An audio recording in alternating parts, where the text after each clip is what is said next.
en otro capítulo de Chismecito Jurídico Podcast. El día de hoy nos acompaña el licenciado Kevin. Hola, mucho gusto. Hoy les vamos a hablar de un tema muy importante que he visto que me están preguntando todos mis fans. De que ya pasé el examen de oficial judicial, pero ¿qué me recomiendas si pues no he tenido ningún nombramiento? ¿Qué voy a hacer en un juzgado? Entonces este capítulo se llama Mi primera chamba en juzgado de distrito. Sí, pues aquí vamos a aclarar una que otra duda sobre cuáles son las actividades que se realizan en un órgano jurisdiccional, así como su organización y qué te puedes encontrar el día de mañana que afortunadamente te den un nombramiento o tu primer contrato por tiempo determinado en un juzgado de distrito. Pero también si eres una persona que esté interesada en saber qué se hace en los juzgados, porque al fin de cabo estos juzgados son para toda la población, entonces es muy importante saber qué derechos tenemos respecto a promover un juicio de amparo. Entonces también estaremos hablando de un caso en concreto que es el auto de vinculación a proceso. Eso se puede reclamar en vía amparo y vamos a estar explicando estos acuerditos de más o menos qué se hace del trámite. Por si también tienen dudas sobre el trámite de amparo, las personas oficiales son las encargadas de hacer estos acuerditos, deben de estar fundados y motivados. Y pues vamos a empezar con qué integra un órgano jurisdiccional que es un juzgado de distrito. Bueno, pues en un juzgado de distrito la composición o la organización de un juzgado de distrito se llega a dar con un juez de distrito, primero que nada. De ahí también está como parte integrante del juzgado lo que viene siendo una particular o secretaria particular del juez. Dependiendo de la organización o vaya de la capacidad de juicios de amparo que entran anualmente a los órganos jurisdiccionales, va a depender el número de secretarios y el número de oficiales. Aquí, que somos un circuito muy pequeño, no somos un circuito grande como lo viene siendo Ciudad de México, Monterrey o Guadalajara, que son ciudades demasiado grandes, aquí no se necesitan tantos juzgados de distrito. Que aún así somos muy pocos juzgados de distrito para dar a toda la población a nivel nacional de México. Aquí se estila en un promedio de contar entre 6 a 8 secretarios de juzgado en un juzgado de distrito, que cada secretario cuenta con 2 oficiales judiciales C, que en este caso son los primeros que llegan a darle trámite a una demanda de amparo, que ellos proponen un acuerdo y el secretario muchas veces ya leyó la demanda y saben si es procedente, si tiene algún motivo de prevención, se pueden desechar, se pueden demandar incompetencias o se tienen que excusar, en este caso, pues el juez de distrito.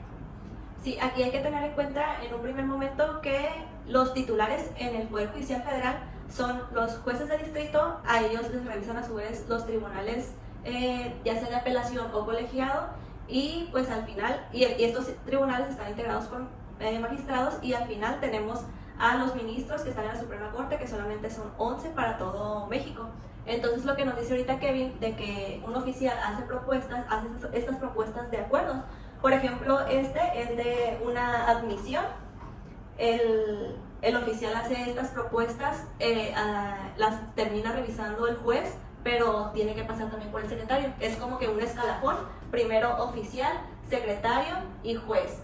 Y también los juzgados pues cuentan con la oficialía de partes y con el área de la actuaría. El área de la actuaría y un CTA. Sí. El CTA son para cuestiones administrativas, de nombramientos, pedir insumos. Son organizadores, es coordinador técnico administrativo, que vienen organizando, pues todo el papeleo que se hace en un juzgado de distrito. Como bien lo menciona, pues los contratos que se llegan a celebrar, los nombramientos, que son estos contratos que uno como persona adquiere, y cosas como solicitud de insumos, de papelería, y sin fin de cosas que se pueden llegar a presentar en el trámite del año, ya sea que uno se incapacitó y esa persona tiene que conseguir a otra para cubrir el puesto, y son los encargados de realizar estos trámites. Se cuenta con el área de la actuaría. Aquí contamos con 3 actuarios, cada uno con su oficial. Y tenemos el área de oficialidad de partes, que son las primeras personas que tienen contacto con el público o con el ciudadano en general, que por lo usual son abogados que ya presentan promociones. Ellos se encargan de ver si corresponden al juzgado de distrito, que correspondan a un juicio de amparo, que tenga bien la información, que no se hayan equivocado de órgano jurisdiccional y a lo mejor correspondan a un tribunal colegiado o a un tribunal de apelación, incluso un centro de justicia y no propiamente al juzgado de distrito. Y pues la primera promoción que deben de presentar pues es la demanda. En esta demanda, por ejemplo, que les vamos a estar hablando, se estuvo reclamando el auto de vinculación a proceso. La ley de amparo muestra una excepción porque normalmente para que puedas acudir a un juicio de amparo tienes que agotar el principio de definitividad, que esto es que tienes que agotar todos los recursos que pueden haber para poder irte con un juez de amparo. Y en este caso hay una excepción, la misma ley de amparo marca una excepción cuando se trata del auto de vinculación a proceso, porque como es un acto que puede tener una restricción de tu libertad o de obligaciones de acudir a un órgano jurisdiccional, estar estampando tu firma o algo así, como medida cautelar para que puedas acudir al juicio. Entonces, aquí en este caso presentaron una demanda en contra de ese auto de vinculación a proceso, porque si bien es un juez, los jueces de amparo también le pueden revisar a esos jueces de primera instancia que son del Estado, o si es de un delito federal, a un juez del Centro de Justicia Penal Federal. Sí, porque tenemos que aclarar un punto de que el juicio de amparo, primero que nada, lo puede tramitar cualquier persona, no necesariamente tiene que ver tu estatus económico, como muchas veces en redes sociales vemos de que si no tienes dinero no puedes promover un juicio de amparo. El juicio de amparo es totalmente gratuito, tiene sus trámites y todo es gratis. ¿Por qué? Porque es un servicio que presta el Estado al ciudadano. En este caso, aquí en el juicio de amparo no se cobra nada. Claro, vas a encontrar abogados que te van a llevar el trámite y ellos pues sí cobran, tienen sus honorarios, pero también tenemos la Defensoría Pública Federal, que es una institución pagada por el Consejo de la Judicatura Federal y que es totalmente gratis para ciudadanos, pues en este caso que se consideren que les están violentando sus derechos, como en este caso que es una persona que al emitírsele un auto de vinculación al proceso considera que se le están violando sus derechos fundamentales o derechos humanos establecidos en la Constitución.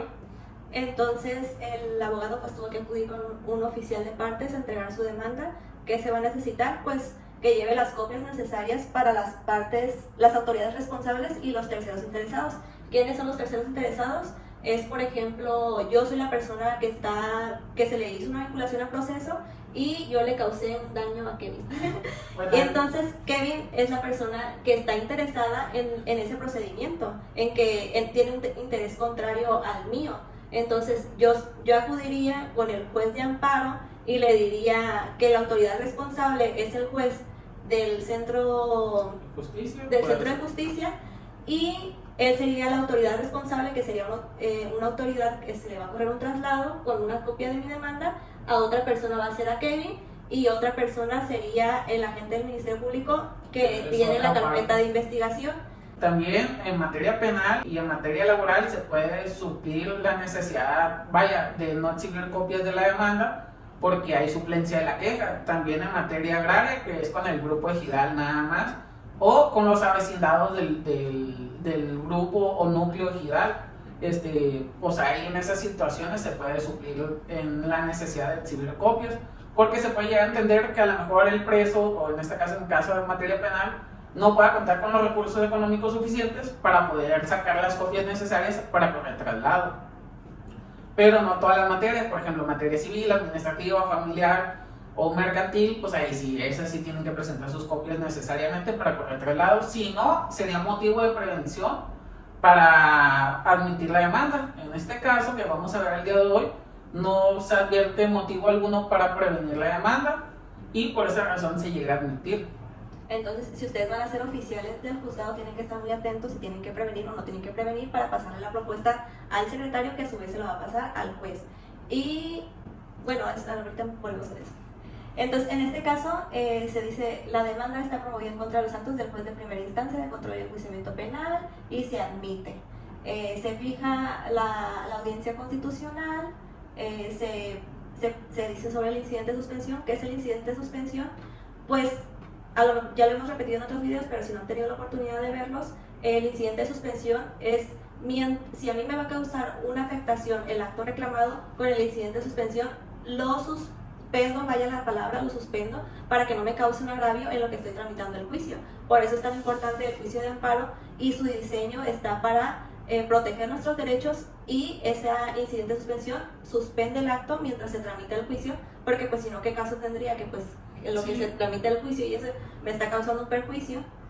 Es para que el juicio de amparo también subsista, o sea, porque la suspensión del acto reclamado en este caso es para que no se continúe con el trámite de la materia penal, pero también puede haber como acto reclamado el desalojo de un inmueble, o bien la entrega de las escrituras públicas de ese inmueble a un tercero interesado. Entonces, con la suspensión del acto reclamado, haces que las cosas se detengan para que no se me afecten mis derechos o los derechos de ella o los derechos del quejoso en esencia. Y el tercero interesado pues siempre va a ser aquel que tenga intereses contrarios, es decir, aquel que quiera que subsista el acto reclamado. Entonces ya aquí se proveyó sobre el incidente de suspensión, que también es una propuesta del oficial para el secretario, y pues obviamente decía, pues el secretario no hace nada, pero el secretario obviamente le agrega cosas que ya él ya tuvo conocimiento por su trayectoria como oficial, por haber trabajado en el examen final, que por cierto el licenciado ya lo pasó. Gracias. Y en este incidente de suspensión se concedió la suspensión para que el juicio de primera instancia, que es por el juez de control y enjuiciamiento que quedó suspendido, que es el del acto reclamado, quede suspendido hasta el auto de apertura a juicio oral, porque en el procedimiento penal, que es nuevo, porque antes nos regía un código que eran audiencias que eran con un expediente escrito, y ahora son audiencias orales y se rigen por el Código Nacional de Procedimientos Penales. Entonces, ese código nos dice que todas las violaciones procesales que se hayan llevado a cabo antes de la apertura a juicio oral de la audiencia final, pues no se pueden reclamar. Entonces, si pasara ese escaloncito, digámoslo así, pues ya no podría yo reclamar cosas que pasaron anteriormente. Entonces, esta suspensión fue para que se suspendiera el procedimiento. Y pues ya seguimos aquí con el auto de admisión. En el auto de admisión se le da vista a un agente del Ministerio Público que está adscrito al propio órgano, porque él también va a revisar como que la constitucionalidad.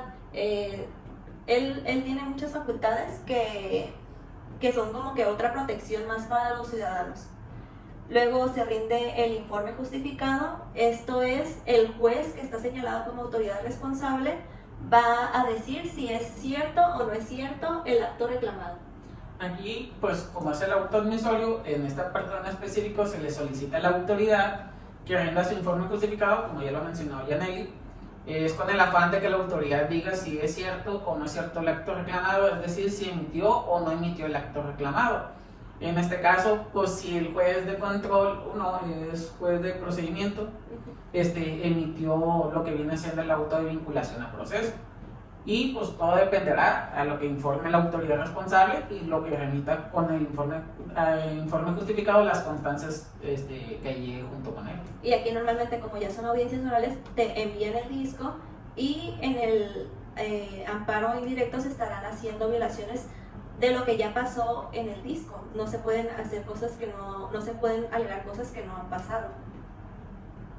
Y pues en el informe justificado rinden si dicen si es cierto o no es el acto reclamado. Y pues qué pasa si una autoridad te dice pues no es cierto el acto reclamado, no pasó.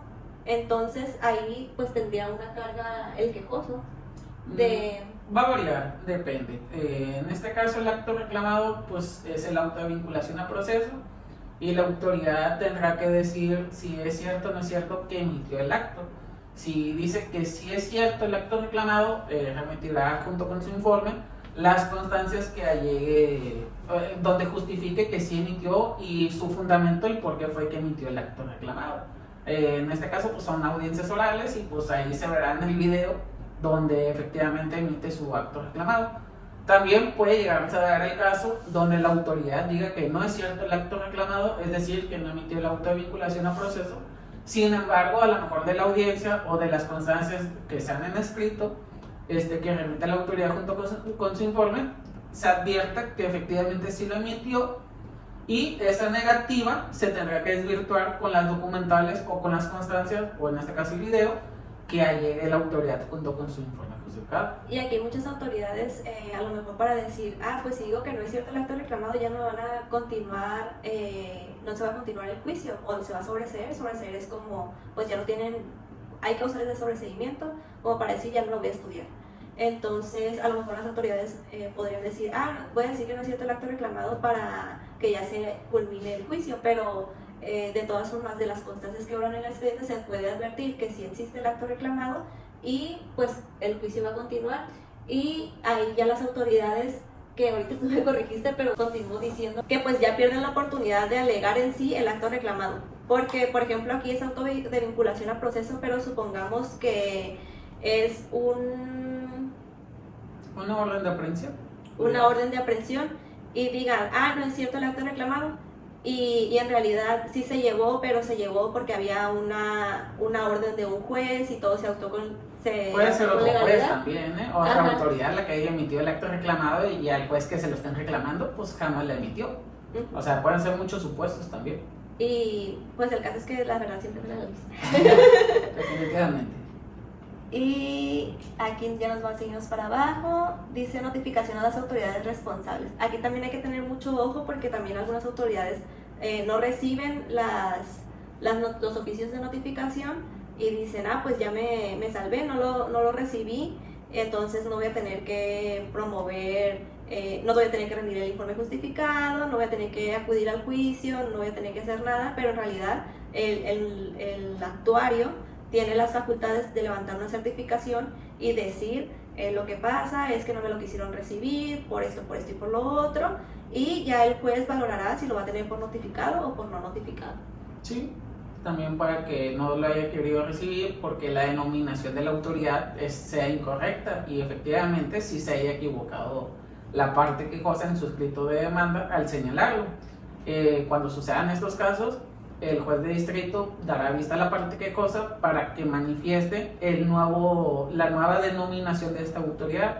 De no hacerlo, se tendrá por inexistente la autoridad en la tramitación del juicio y se continuará por las autoridades restantes si es que señaló dos o más autoridades.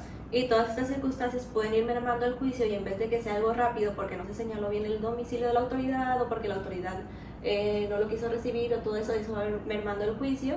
Y pues es una responsabilidad pues de la colectividad. Sí. Si todos cooperamos, sale más. Sí, si se hacen las cosas bien desde un inicio, no tendrá por qué haber problema y deberá ser un juicio muy rápido realmente.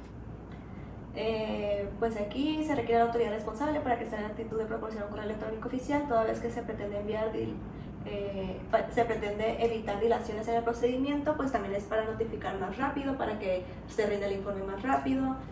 Todo esto se empezó a dar más ahora saliendo de pandemia, porque antes no era muy común, ya que el correo electrónico no es un medio que prevea la ley de amparo.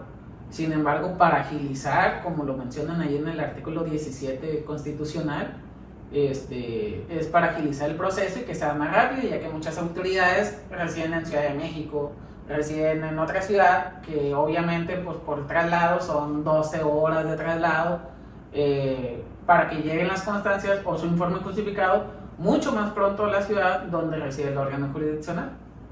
Sí, porque puede ser, se supone que la demanda se debe presentar en el domicilio pues donde está la persona, pero supongamos que el acto reclamado es que le quitaron un bien inmueble, un bien mueble, por ejemplo un carro, y el carro ya está en Mazatlán. Sí, también va a variar eso, la ejecución del acto reclamado es donde va a depender la presentación de la demanda. Donde se esté ejecutando, se puede ejecutar o se continúa ejecutando, también son supuestos distintos. Y a lo mejor la orden de aprehensión fue librada en Culiacán, Sinaloa, pero la persona se encuentra en Mazatlán y dirá, no, ¿sabes qué? Es que yo estoy residiendo acá en Mazatlán, Sinaloa, tengo ya 8 años residiendo acá y hasta hoy me voy dando cuenta que tengo una orden de aprehensión girada ahí en Culiacán. En este caso, se puede dar el caso que el juez de distrito de Culiacán mande de incompetencia al juzgado de distrito en Mazatlán, Sinaloa, porque allá se puede ejecutar el acto reclamado, ya que allá es donde reside la parte quejosa en este caso. Y pues aquí vienen las causales de sobreseimiento, que es lo que les explicaba hace un momento, de que la ley de amparo prevé supuestos que si ocurren, el juicio pues se tendrá como culminado porque pues no podríamos seguirlo estudiando. Y aquí todas las partes tienen la obligación de hacer valer alguna causal de sobreseimiento o de improcedencia. Sí, las puede hacer la autoridad de oficio, bueno, también el juzgado lo puede advertir de oficio, o sea, se le da la oportunidad tanto a la parte quejosa, al tercero interesado o a la autoridad responsable de manifestar si alguna de estas causales de improcedencia que se establecen en el artículo 61 de la Ley de Amparo se actualizan para así lograrse el sobreseimiento del asunto y no vaya, el asunto ya no continúe en el juicio de amparo. Un ejemplo de estas causales de sobreseimiento es, por ejemplo, si fallece el quejoso, pues ya no tendría razón de que continúe el juicio, pero si es un juicio en el que se trata, por ejemplo, de una posesión del acto reclamado, por ejemplo, es que le quieren quitar una casa, entonces va a haber personas que van a querer que subsista el juicio para ver si en realidad la autoridad podía quitar la casa o no, porque pues la casa va, al fin y al cabo va a ser de los que pues de los hijos, de los papás, de aquella persona que esté en el testamento, sino que sea la persona que conforme al rango le corresponda. Y pues en ese supuesto pues sí continúa el juicio. Sí, también otra de ellas es, como dices tú, de que no acredite el interés jurídico, vaya para venir a reclamar ese juicio de amparo. Bueno, ese acto reclamado, mejor dicho, a través del juicio de amparo, alegando que pues, lo quieren desalojar de su casa, sin embargo, pues no acredita ser dueño de la casa y la casa realmente sea del tercero interesado. Entonces, eso es una causal de improcedencia. Y hay muchas. Otra cosa que se debe de precisar en el auto de admisión son los terceros interesados. Por ejemplo, aquí como les había comentado, es el agente del Ministerio Público que intervino en el procedimiento de primera instancia, que pues en una audiencia está, por ejemplo, el juez aquí enfrente, está la víctima, su asesor jurídico y el MP. Y por aquel lado está la persona que posiblemente cometió el hecho con su defensor. Entonces, este MP que también es el que lleva la carpeta de investigación, es el que va a hacer la acusación. Entonces, es parte interesada en el juicio de amparo. Y aquí también yo taché con negro pues el nombre de las personas que eran las víctimas. Y aquí señalaron al directorio encargado de la unidad, pero aquí dice la parte señala. Sin embargo, este órgano se reserva hasta que se rinda el informe justificado. ¿Por qué? Porque puede ser que aquí señalen unas personas que no tengan nada que ver y las citan al juicio y ellas van a poder ver todo lo que está pasando en el juicio porque son terceros interesados, pero cuando ya se rinde el informe justificado se advierte que son otras personas y pues ya estos ya vieron todo lo que pasó. Sí, aquí la propuesta fue reservarse sobre su emplazamiento, pues hasta en tanto obrar el informe justificado para ver si efectivamente les asistía el carácter de tercero interesado y como lo mencionas, no sean llamados a juicio innecesariamente y tampoco tengan conocimiento de hechos o constancias que no les corresponden para vaya la protección de los datos personales del quejoso y de los terceros interesados. Domicilio y autorizados. Es uno de los requisitos que establece el 108, que los debe señalar. Los autorizados pues son en este caso los abogados que tiene la parte quejosa, pues vaya para que presenten promociones, que vienen siendo los escritos donde solicitan al órgano jurisdiccional, en este caso juzgado de distrito, X o Y cosa, como pueden ser solicitud de copias, requerimientos hacia las autoridades o bien alegar cuestiones que no alcanzaron a alegar en el escrito inicial de demanda por dos situaciones que se le hayan olvidado o bien cuestiones nuevas del acto reclamado que no tenían conocimiento en aquel entonces cuando presentaron la demanda de amparo. Y aquí la ley de amparo prevé que se puede autorizar incluso a una persona que no tenga el título simplemente para oír y recibir notificaciones. Y yo creo que aquí, porque ya no sé si más al rato va a venir al caso, mencionar que yo, por ejemplo, si estoy en un procedimiento que me veo que estoy, o que una autoridad está causándome un perjuicio, y por ejemplo sería de índole penal, que me privaron de la libertad, una autoridad o algo así, y puedo promover el amparo por conducto de cualquier persona, aunque no sea mi abogado, aunque no tenga título, aunque no tenga cédula, puedo promover el amparo y ya el órgano jurisdiccional es el que va a decirle a un defensor público que se imponga de las constancias para que continúe con el juicio. Y son varias situaciones en las que no necesariamente tiene que ser un abogado el que presente la demanda de amparo en representación de otra persona. Como lo menciona, pues a lo mejor la privación ilegal de la libertad de una persona por conducto de autoridades oficiales, como lo podría hacer unas policías o agentes del Ministerio Público, obviamente a lo mejor en cumplimiento de una orden de aprehensión, pero los familiares con motivo de desconocimiento total de esa orden de aprehensión, o bien que vayan a la dependencia y digan, no, nosotros no lo tenemos, nosotros no fuimos quienes lo detuvieron. Y si es una dependencia de las policías, sin embargo, pues ellos pueden llegar a pensar que fue la policía municipal cuando a lo mejor fue la policía estatal, y ellos pueden decir, es que nosotros no lo tenemos. Entonces la persona, pues obviamente como está desaparecida o no la encuentra, pues no va a poder presentar la demanda de amparo por voluntad propia, firmándola a ellos, y puede venir en este caso cualquier familiar, un amigo, un vecino, incluso pues hasta sus hijos. Se admitirá la demanda, el juez de distrito ordenará la búsqueda de esa persona a través de todas las dependencias de gobierno que posiblemente puedan tener capacidades para retener a una persona, como son las policías, algún centro penitenciario, o bien a lo mejor y esta persona fue internada en un centro de rehabilitación y la familia ni siquiera sabe y no la encuentran, y también ordenan la búsqueda en hospitales, o bien centros de rehabilitación, como lo acabo de mencionar, y a una vez que encuentren a esa persona, pues ordenarán que ratifique la demanda presentada en su favor. De no ratificar la demanda en presencia del actuario, en el momento de notificarle el auto admisorio, también se le hará de conocimiento que si no la ratifica, pues tiene como consecuencias, pues vaya, la desaparición del juicio de amparo, y con ello, pues todas las medidas de suspensión de plano que se hayan decretado. Es decir, que se le dejen de aplicar actos de tortura, que lo dejen de tener privado de su libertad, que lo dejen en libertad.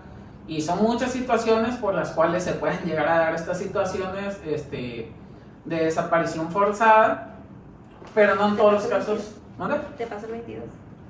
Como viene siendo el 22, o el artículo 15 de la ley de amparo, el 22 constitucional, o el artículo 15 de la ley de amparo, que ahí se establecen todos esos supuestos. Bueno, y son muchos. Los leen en casita. Los leen en casita. Sí, de preferencia. Pues se habilitan días y horas hábiles para que se lleve a cabo las diligencias judiciales necesarias, la transparencia.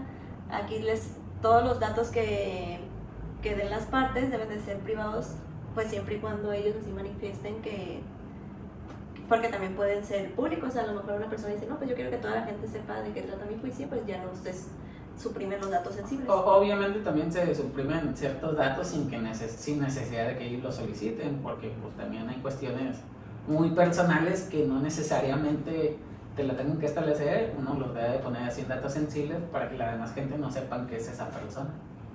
Y el expediente electrónico, que pues es ahora todo lo que se lleva en expediente físico también se encuentra en expediente electrónico. Yo la verdad le veo muchas ventajas a esto, porque cuando presentas una demanda de manera electrónica no te tienes que andar preocupando por cuántas copias vas a presentar, porque pues ya no hay obligación de dar copias, pues nomás con la pura promoción ahí la mandas electrónicamente. Y puedes estar revisando el expediente, las notificaciones también te llegan electrónicamente. Ayudamos a la ecología, no imprimimos hojas. No gastan gasolina los actuales. Esa es otra. Y es más rápido, la verdad. Eso sí, definitivamente un juicio llevado por la vía tradicional, es decir, vía presencial, o que el autorizado se esté presentando, o que el quejoso vaya hasta el domicilio dentro de los días que tiene para notificar. En cambio, también dilata el procedimiento. Y pues lo de la gasolina, pues también es ecología, la gasolina de los actuarios. También cuando tienes electrónicos, de un día para otro te notifican y tu juicio camina rapidito. Bueno, también tenemos las promociones, el capítulo de promociones, vaya, que son todas aquellas solicitudes que presentan las partes quejosas o los autorizados de estas partes quejosas para solicitar un sinfín de cosas. O sea, pueden ser solicitud de copias, o como puede solicitar las notificaciones electrónicas, que porque en su momento el abogado no estaba actualizado y pues ahora sí lo está actualizado. O bien Una promoción también se puede considerar el informe justificado. Pues la autoridad presenta su informe justificado ante el órgano jurisdiccional dentro de los 15 días que se le da, hábiles por cierto, para rendir su informe justificado. También se considera una promoción porque promueve el juicio, o sea, da continuidad al juicio. Y eso pues lo reciben en oficialía de partes, se dirige al número de expediente y al órgano jurisdiccional. Y pues porque dirán ustedes por qué al órgano jurisdiccional. Aquí en Culiacán tenemos 4 juzgados de distrito y cada uno de ellos tiene su 1/2024 o su 1/2023. ¿Por qué? Porque cada órgano jurisdiccional tiene su propia administración y tiene su propia organización, vaya, interna. Y por esa razón pues tiene que decir el número de juicio y el número de juzgado al que corresponde la promoción. Entonces ya ese, pues como habíamos dicho, el oficial de partes es el que recibe la demanda, el oficial de mesa, porque es un oficial judicial C. Es un oficial judicial C que usualmente cada secretario tiene 2 oficiales, es el que va a realizar este proyecto y se admite la demanda. En este caso el oficial pasa un proyecto de admisión. A lo mejor te digo, dependerá, hay oficiales que ya tienen mucha experiencia y dice, esta demanda se debe admitir porque cumple con los requisitos del 108, no hay motivo de prevención, no hay ninguna irregularidad. Entonces se lo pasa al secretario, el secretario revisa que efectivamente pues, no tenga ninguna irregularidad o que no haya motivo para prevenir esa demanda o desecharla o mandarla a incompetencia, y se admite. Ya una vez admitida la demanda, pues se requieren los informes justificados, que en este caso es lo que realmente nos interesa de las autoridades responsables. En este supuesto, cuando se admitió la demanda, como ya lo mencionamos anteriormente, se reservaron sobre el emplazamiento de los terceros interesados, hasta en tanto la autoridad rendiera su informe justificado, lo cual acontece en este acuerdo. Ya una vez rendido el informe justificado, se ordena el emplazamiento de los terceros y creo que hasta se deja de tener por el carácter de terceros a otras personas, sí, ¿no? En este acuerdito, visto el estado de autos, se dejó de tener como terceros interesados al asesor jurídico de la víctima. Ya ven que ahorita les decía que de este lado está sentado el Ministerio Público, el asesor jurídico y la víctima. Entonces a la víctima al asesor jurídico de la víctima se le dejó de tener ese carácter, y al director encargado de la unidad de medidas cautelares. Esto es así porque pues el artículo 5 de la ley de amparo te dice quiénes son las partes en el juicio, y en el tercero interesado dice la persona que tenga un interés contrario al quejoso. Entonces el asesor jurídico en sí no tiene un interés contrario, lo tiene la víctima. Y pues el de medidas cautelares pues ya ahorita ya no tiene, al menos que se le haya reclamado algo en sí a esta persona, que por ejemplo las medidas cautelares son para que tú acudas a un juicio, te ponen ciertas medidas, como por ejemplo acudir al órgano jurisdiccional a firmar, la retención del pasaporte, bueno, hay muchos. Pueden ser muchos supuestos. Y también incluso una medida cautelar podría ser la prisión preventiva oficiosa, que sería la más grave. Sí, que es una de las más controversiales ahorita en la actualidad. México ya fue penalizado por la Corte Interamericana a causa de emitir prisión preventiva oficiosa, y están pidiendo ahorita que se emita la prisión preventiva justificada, que son 2 figuras totalmente distintas. Y que yo creo que eso lo vamos a ver en otro chismecito jurídico, porque son muchas cuestiones que se deben de analizar. Y pues en este caso se dijo estas personas, entonces todas estas cuestiones que son medidas cautelares, que son un listado, que son para que la persona siga acudiendo al juicio, la persona que es la que posiblemente cometió el hecho,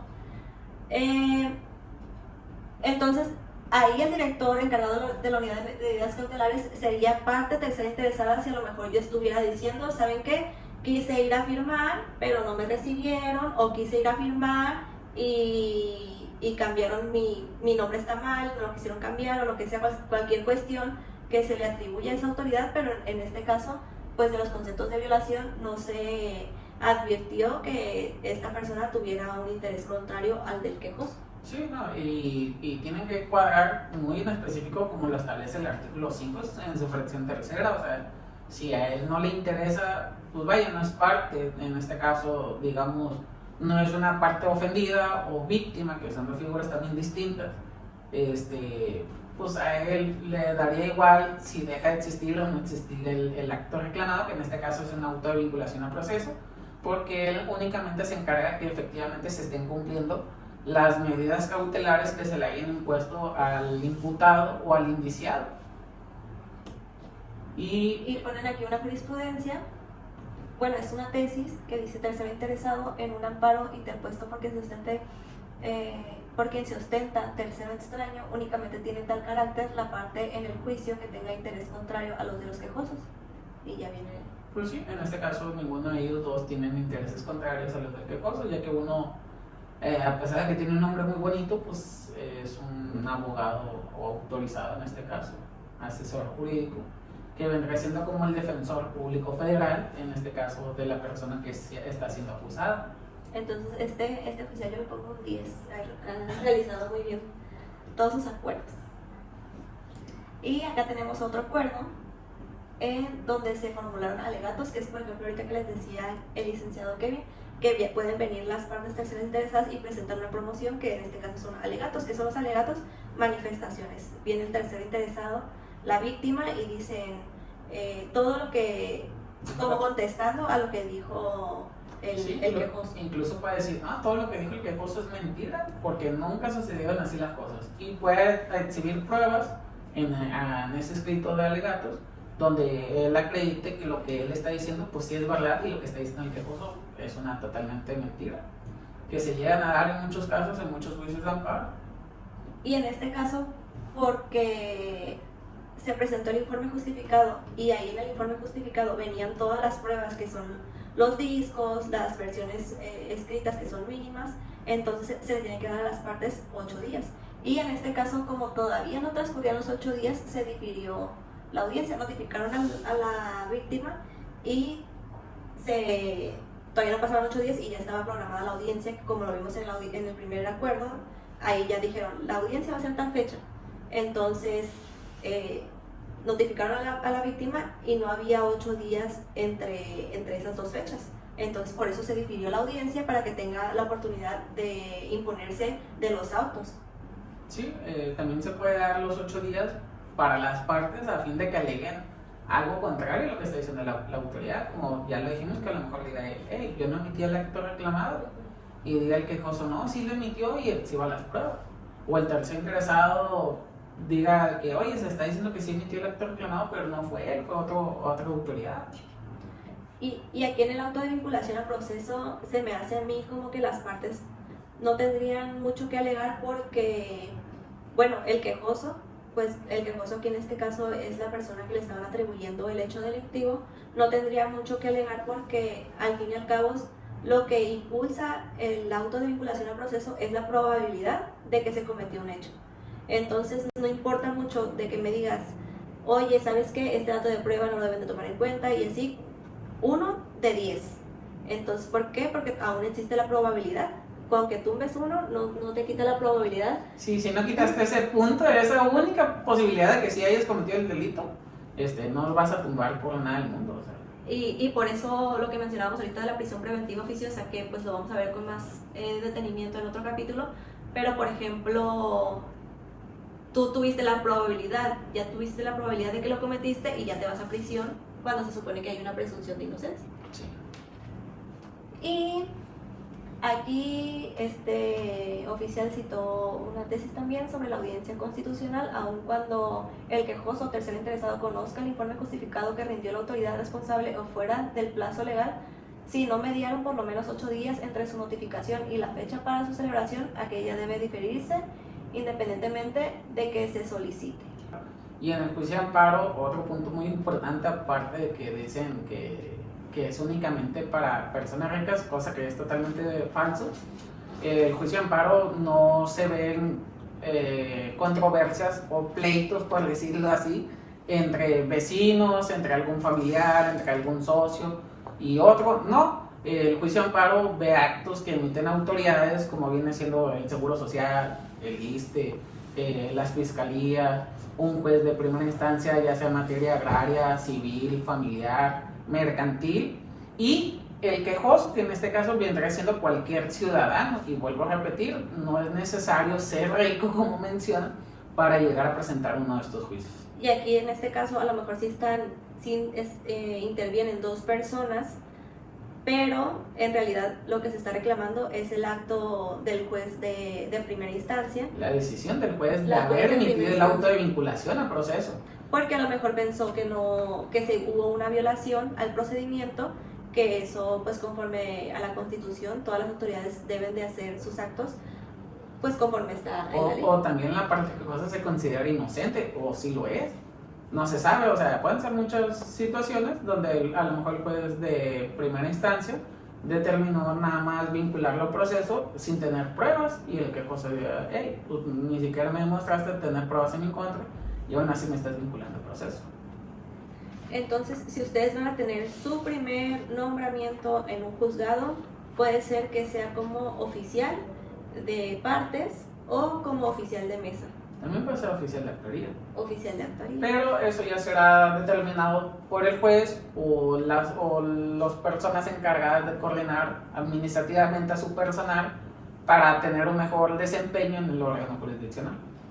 Licenciado Kevin, ¿a ti aproximadamente cuántos acuerdos te llegaban diarios? Cuando estuve en un juzgado de distrito, diarios mínimo y en un promedio, estamos hablando de entre los 10 a 15 acuerdos diarios. Entonces, eso quiere decir que son alrededor de 20 o 30 acuerdos los que debe de revisar un secretario. Así es, también llevamos audiencias constitucionales, que el juicio de amparo indirecto se divide en dos: el juicio principal y el juicio incidental, cuando, como en este caso, se llega a solicitar la suspensión del acto reclamado. Suspende el acto. Sí, si no se solicita y no se lleva de oficio, porque hay actos reclamados que se llevan de oficio, como es la libertad de la quejosa o del quejoso y se desconoce y posiblemente esté siendo torturado, entonces el juez tiene que emitir decisiones, en este caso una suspensión de plano, para que dejen de torturar a la parte quejosa. Ahí se viene un chismecito. ¿Dónde? Iba a decir un chismecito que se criticó mucho a una jueza de distrito que concedió una suspensión de una persona que iban a extraditar a Estados Unidos, que fue un caso muy sonado hace como 1 o 2 años. Sí, más o menos. Y es que la ley de amparo te dice que la suspensión debe de ser de oficio cuando se va a extraditar a una persona. O sea, y la ley de amparo, ¿quién la hace? Pues los legisladores. Los jueces deben de aplicar la ley de amparo cuando actúan. Entonces, en unos programas que tienen mucha difusión, les estuvo diciendo de que es que una jueza de amparo concedió el amparo a fulanito de tal en contra de la extradición. Y todos así como que, pues es que es de oficio, bueno, así no, es no, la ley. No todos, o sea, los juristas lo que realmente entienden de derecho. Porque, bueno, como lo dice Yaneli, pues es un chisme. Si quieren saber el fundamento, artículo 22 de la Constitución Política de los Estados Unidos Mexicanos o el artículo 15 de la Ley de Amparo. ¿Y el de la suspensión cuál es? ¿El de 126? 126 y 128 creo que son esos dos, si no me estoy equivocado. 126. La suspensión se concederá de oficio y de plano cuando se trate de actos que importen peligro de privación de la libertad, ataques a la libertad personal fuera del procedimiento, bla, bla, bla, bla, bla, bla. Expulsión, proscripción, destierro, extradición, desaparición forzada de personas, algunos prohibidos en el artículo 22, que en el artículo 22 es donde viene. Pues aquí dice extradición. Sí, que se mencionan todos los actos del artículo 22 constitucional. Sí, porque muchos van a decir, ¿dónde está fundamentado eso? Efectivamente, los legisladores, que en este caso viene siendo el poder legislativo, los diputados y los senadores. Los diputados son los que legislan, vaya, como ya lo mencionó Yaneli, son los que emiten las leyes, y es el poder legislativo, compuesto por el poder, o por los diputados federales o senadores, en este caso del Congreso de la Unión. Y en este caso, pues ellos explícitamente en la ley, en la Constitución Política de los Estados Unidos Mexicanos, ahí establece todos los actos que son prohibidos en su artículo 22. Y lo retoma en la ley de amparo en su artículo 15. Y por esta situación fue que se concedió la suspensión de plano. De oficio y de plano, que de oficio quiere decir que aunque no te lo soliciten, y de plano quiere decir que en cuanto presenten la demanda. Entonces así lo marca la ley y pues por eso se considera esa forma. Pero bueno, estábamos hablando de que alrededor de 30 acuerdos diarios y aparte las audiencias incidentales, ¿como cuántas? Audiencias incidentales, tanto juicios como audiencias principales, que son del juicio principal, la sentencia importante del juicio. Con la que culmina el juicio de amparo sí, ya sea concediendo, negando o sobreseyendo el amparo. En un promedio de 10 audiencias por título del órgano jurisdiccional, pues en ocasiones un día llevar 2 audiencias, un solo secretario, como en un solo día puede llevar 5 y las otras 5 están repartidos entre los demás secretarios. Y las incidentales pues también se pueden sumar, no son de que ya tengo 5 audiencias constitucionales, no. Estas se celebran dentro de los 5 días después de haber sido admitida la demanda. Se celebran y puedes tener 5 audiencias de juicio principal y otras 2 de juicio incidental. O puedes tener una y una o 0 y 0, dependiendo de la suerte que tengas de que no te hayan admitido una demanda anteriormente próximo. ¿Y aproximadamente cuántos secretarios hay en un juzgado? Bueno, siempre va a variar dependiendo de dónde está el juzgado, de cómo le pusieron la plantilla, pero aproximadamente un juzgado tiene... Aquí aproximadamente entre 6 a 8 secretarios. Entonces estamos diciendo que el juez ve 3 por 6, 180. Entre 130 a 180 acuerdos, más otras 20 audiencias diarias. Entonces todos tienen que ir como que funcionando con una agilidad, tampoco nos podemos confiar de que si van a ser oficiales, me voy a esperar a ver que me corrige el secretario, porque pues todos tienen que tener una cierta especialización para que el trabajo vaya fluyendo, porque si no va a ser una carga muy pesada, pues al final el juez termina revisando en un día 150 acuerdos, más la parte de las audiencias, entonces... Sí, y luego la gente piensa que es un trabajo sencillo, pero la verdad es que no. Hay horario de entrada, más no hay horario de salida, y es una costumbre, o es muy común que un oficial de juzgado de distrito se quede incluso laborando después de su hora de salida, ya que tenemos un horario de 9 a 3 de la tarde y regresando obviamente, o sea, con una hora de comida y regresando a las 4 y saliendo a las 6, dependiendo pues vaya de la capacidad de trabajo o del volumen de trabajo que tenga el órgano jurisdiccional, pero hay compañeros o conocidos que llegan a salir entre las 10, 11 de la noche, eso hablando en los juzgados de distrito. En los centros de justicia se puede llegar a la situación donde llegan a salir incluso más tarde que esas horas. Bueno, entonces una recomendación, Kevin, para las personas. Si realmente les llama la atención el trabajar en un juzgado de distrito, pues les recomiendo actualizar su currículum. Primero que nada, pues tienen que pasar un examen ahorita para ser oficiales judiciales, que es digamos, de los escalafones más pequeños que hay en un órgano jurisdiccional. Pases el examen, llevas tu currículum al juzgado y pues con el favor de Dios o posiblemente pronto te estén hablando para presentarte a laborar.